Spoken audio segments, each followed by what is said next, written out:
هنعمل مع بعض سينابون النهارده. طريقته سهله وبسيطه جدا. طبعا انا بعمل الاول الصوص الابيض. طبعا كان عندي حوالي 300 جرام من الحليب المكثف، ضفت لهم علبه جبنه مثلثات او مكعبات. طبعا انا جايبه بريزيدون او لافاشكري. طبعا هي نوع كويس. زي ما انتم شايفين كده. طريقته سهله وبسيط جدا. طبعا انا عندي الحليب المكثف عاملاه قبل كده في القناه. شوفوه ان شاء الله يعجبكم.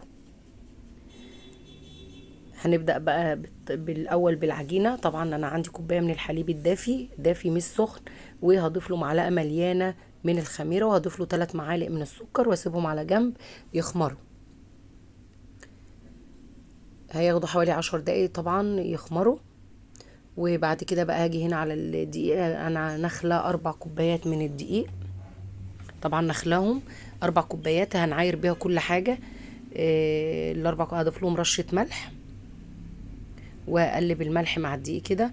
وبعد كده هكسر 2 بيضة. ممكن نضيف بيضة واحدة، بس انا حبيت ان هي تبقى 2 بيضة طبعا عشان تبقى مغذية. طبعا هقلبهم كده مع بعض. وطبعا ضفت رشة فانيليا، وابدأ بقى ان انا اقلب الخليط كله مع بعضه كده. وبعد كده هنزل بالخميرة. العجينه دي بتبقى طريه جدا ولينه جدا. حلوه قوي، بتنفع لاي معجنات طبعا. السينابون طالع فيها روعه بصراحه، هيعجبكم ان شاء الله. طبعا هفضل اعجن فيها زي ما انتم شايفين كده، هي ملزقه، مش هنزود دقيق ولا اي حاجه. هي مجرد هنحط مكعبين من الزبده ونبدا ان احنا نعجن فيهم، هتبدا تلم معانا. عايزه اقول لكم ان بتبقى العجينه ملزقه شويه زي ما انتم شايفين كده اهو. هسيبها بقى تخمر حوالي نص ساعه لان الجو حر. وبعد ما تخمر بقى اوريلكم شكلها. زي ما شايفين دي بعد حوالي نص ساعة ما شاء الله عليها. العجينة حلوة جدا. هحطها بقى كده على جنب كده وارش الرخامة. زي ما قلت لكم هي بتلزق، ارش الرخامة بقى دقيق. يا ريت نرش شوية حلوين يعني، ما نرشش حاجة بسيطة. علشان خاطر هي هتلزق في الرخامة. طبعا لو عندك مفرش سيليكون طبعا افرشيه هيساعدك جدا. زي ما انتم شايفين كده، انا بقول لكم ان هي طريه جدا، العجينه طريه جدا جدا ما شاء الله عليها. هبدا افردها بقى كده مربع او مستطيل. هاخد بقى بالنشابه كده وابدا ان انا افردها.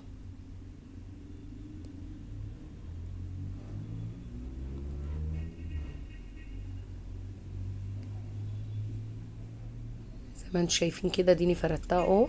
عايزه اقول لكم ان هي بتتفرد سمك رفيع جدا، مش تخين ولا حاجه. هبدا بقى ان انا اظبطها كده. وبعد كده هجيب بقى الزبده. في طريقتين نقدر نعمل بهم الزبده، يا نقلب القرفه مع الزبده، يا اما نعمل كده زي ما انا عامله، ان هو نضيف الاول الزبده وبعد كده نضيف القرفه.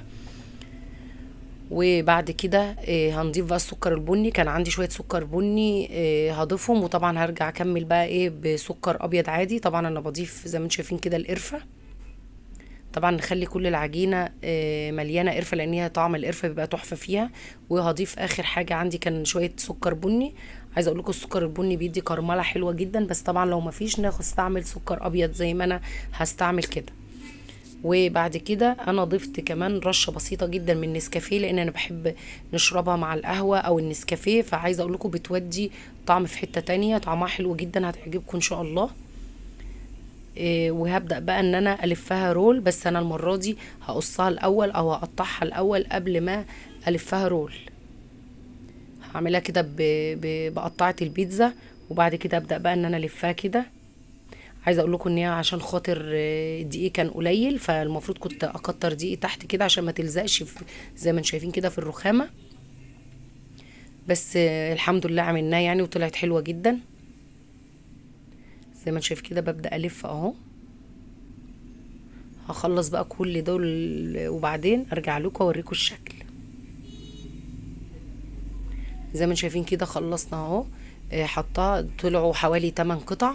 حطيت 4 هنا و2 في صينية تانية صغيرة. طبعا هسيبهم يخمروا حوالي نص ساعة، وبعد كده ادخلهم الفرن على درجة حرارة 200. هياخدوا بس بالظبط 10 دقايق، ربع ساعة بالظبط. اول ما اللون يلون كده بطلعهم وبغطيهم شوية. بعد كده اضيف لهم الصوص الابيض وبس. وبألف هنا وشفا. طبعا نقدر نضيف صوص كراميل، نضيف اي حاجة تانية براحتكم خالص. بس هي دي كانت الوصفة. والسلام عليكم ورحمة الله وبركاته.